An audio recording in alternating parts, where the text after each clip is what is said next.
राजर्षि शाहू महाराज इनके जयंती के उपलक्ष्य में यहाँ पर उपस्थित हुए हैं और इसी कारण इस कार्यक्रम का आयोजन किया गया है। इस कार्यक्रम के लिए प्रमुख अतिथि के रूप में उपस्थित मंच पर हमारे इस पाठशाला के प्रधानाध्यापक आदरणीय पीजी शिवपुरकर महोदय, हमारे इस पाठशाला के ज्येष्ठ अध्यापक, हमारे मित्र, हमारे मार्गदर्शक आदरणीय शंकरराव जी जादव महोदय, साथ ही अपने इस पाठशाला के सांस्कृतिक विभागाध्यक्ष आदरणीय संजय जी केंद्रे सर, हमारे इस पाठशाला के सभी अध्यापकगण और मेरे प्रिय छात्र एवं छात्राएं, आज का ये जो समारोह हम आयोजित कर रहे हैं, क्या किया गया है कि केवल आपके लिए है।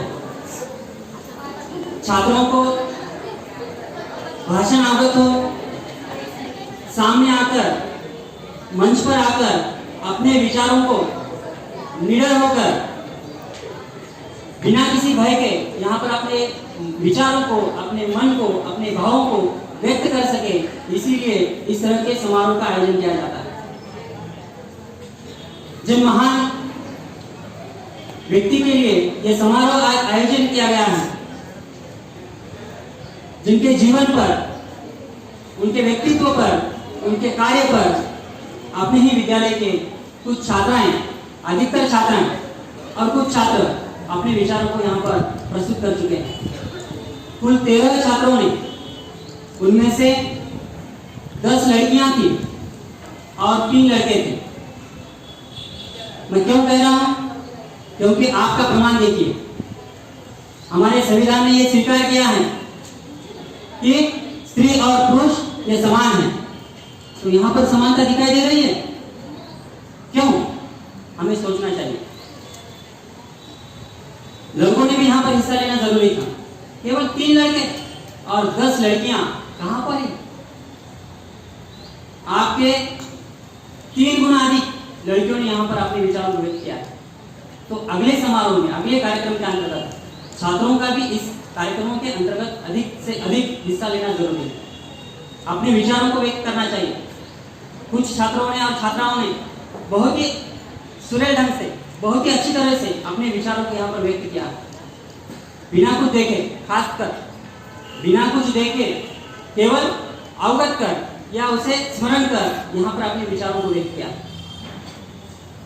सभी छात्र और छात्राओं ने राजर्षि के चरित्र पर, उनके कार्यों पर यहाँ पर अपने विचार व्यक्त किए हैं। उनका जो व्यक्तित्व है बहुत ही महान है। जितनी उनकी महिमा किया जाए उतनी कम है। जिस समय पर उनका जीवन काल था, उस समय पर समाज में बहुत सारी कठिनाइयां थी, रूढ़ियां थी, गलत पद्धतियां थी, मतलब समग्र रूप से परिस्थिति प्रतिकूल रूप में थी। और ऐसे प्रतिकूल स्थिति में उन्होंने समाज के लिए शिक्षा के क्षेत्र में, खेती के क्षेत्र में, हर क्षेत्र में अपने कार्य का योगदान उन्होंने दिया है। उनकी जो क्षमता है, उन क्षमता को समाज को दिखाने का काम, समाज में सुधारना करने का काम उन्होंने अपने जीवन कार्य के अंतर्गत, उनके जीवन काल में उन्होंने पूर्ण किया है। खासकर शिक्षा के क्षेत्र में अगर हम सोचा जाए तो सभी लोगों को शिक्षा मिलनी चाहिए। उस समय कुछ ही गिने चुने लोगों को शिक्षा दी जाती थी या शिक्षा लेने का अधिकार था। तो ऐसे समय पर सभी लोगों को, जो मनुष्य हैं, हर मनुष्य को, चाहे वो नर हो या नारी हो, हर व्यक्ति को वहां पर क्या मिलनी चाहिए? शिक्षा मिलनी चाहिए। मूलभूत अधिकारों के अंतर्गत शिक्षा का भी स्वीकार किया गया है।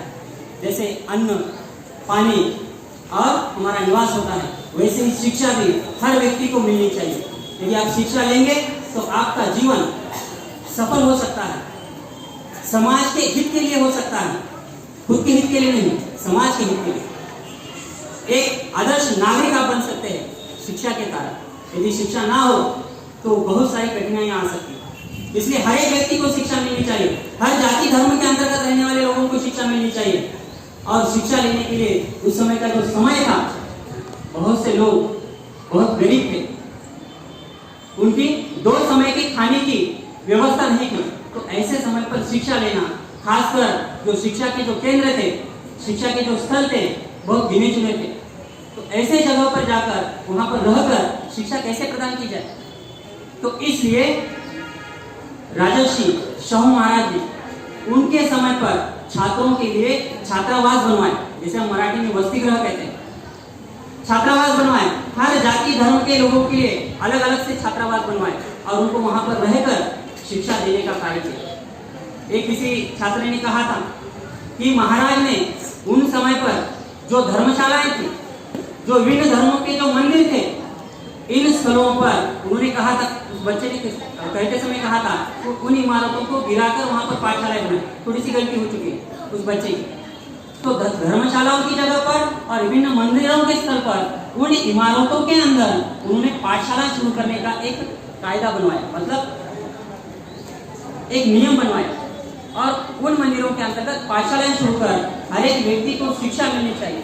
इतना ही नहीं, जो प्राथमिक शिक्षा है वो प्राथमिक शिक्षा बच्चों को फ्री में मिलनी चाहिए, मुफ्त में मिलनी चाहिए और इतना ही नहीं, अनिवार्य रूप से मिलनी चाहिए। जैसे आप लोगों को अभी कक्षा 1 से लेकर 8वीं तक मुफ्त में शिक्षा दी जाती है और अनिवार्य तौर पर दी जाती है, वैसे ही अनिवार्य तौर पर सभी लोगों को शिक्षा मिलनी चाहिए। इतना ही नहीं, समाज में सुधारना करने के लिए उस समय पर जो वतनदारी पद्धति, मतलब कुछ लोगों को ही खेती करने का जो अधिकार था, वो अधिकार बंद कर जो जिन लोगों के पास खेती नहीं है उन लोगों को जमीनें बांटने का काम उन्होंने बनवाया है। उस तरह से अधिनियम उन्होंने बनवाया है। मजदूरों को जो काम करवाया जाता था, उन पर जुल्म ढाया जाता था, वो जुल्म कम कर उनको इज्जत से जीने के लिए जी सके, इसलिए उनको भी जमीन देकर खेती करने के लिए प्रेरित किया। जो लोग जिनके हाथों में काम नहीं थे, उन लोगों को उन्होंने काम देने का कार्य किया है। इतना ही नहीं, जिन लोगों को समाज में स्वीकार किया नहीं जाता था, उन लोगों को शिक्षा के साथ ही साथ उन्हें नौकरियां भी मिलनी चाहिए, मतलब अर्थार्जन भी होना चाहिए, पैसे भी मिलनी चाहिए। इसलिए उनके राज्य के अंतर्गत जो जिस स्थल पर वो काम कर सकते थे, ऐसे स्थानों पर उन्हें काम दिया गया। जैसे कि द्वारपाल का काम हो, उनके अंगरक्षक का काम हो, या जिस तरह का काम उनके राजमहल के अंतर्गत वो काम उन्हें दिया गया और इस तरह से अर्थार्जन का जो उनकी जो समस्या थी, उस समस्या को भी दूर करने का काम महाराजा ने उस समय पर किया।